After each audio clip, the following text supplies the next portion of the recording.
It's okay to let go. Let it go. Breathe and trust that you're making the right decision. Okay? Because sometimes the very thing that we're holding on ever so tight to is the thing that's actually hurting you.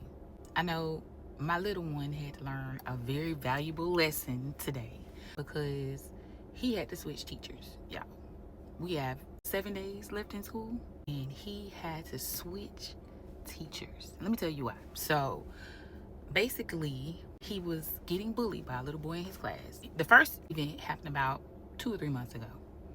I went to the principal. I let everybody know, hey, this little guy is picking on my baby. He actually hit him and left a scar on his face. And we need to get this handled. So we get it handled, supposedly.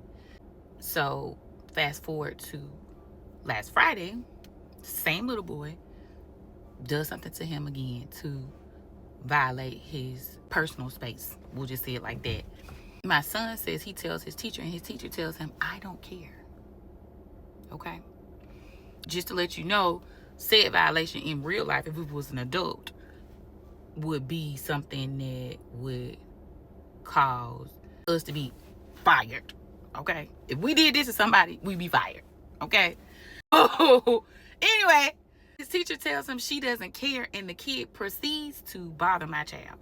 Now, my kid says he tells him no, but he doesn't want to fight him because he's afraid he's going to get in trouble. Anyway, he comes home, he tells us, and of course, I'm livid. So I had to make sure he was switched from the teacher's class, because what you won't do is ignore my child, especially when he has done nothing wrong and he is in full right of having someone not bother him or touch him, right? Because if he fights, he's a little black boy, he's the one that's gonna get in trouble, right? He's gonna be the one, oh my God, I can't believe he did that. No, he was pushed in a corner, right? And nobody who was in place, none of the adults who were supposed to be adulting, did their job. So we get him to school today.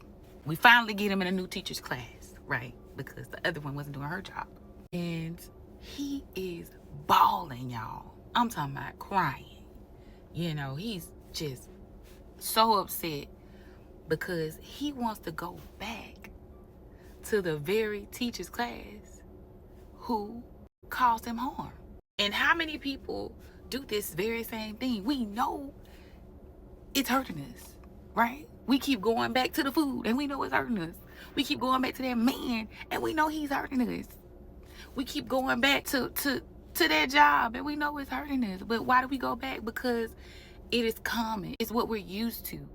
But sometimes we have to grow and step outside of our box, because sometimes what God has for us on the other side of our yes and our obedience is so much greater than we can imagine. But we're just too busy holding on to something that is expired. That season is over with. So let it go. Mourn and let it go. Breathe and let it go. Because it's hurting you. It's hurting you. And it's not worth it anymore.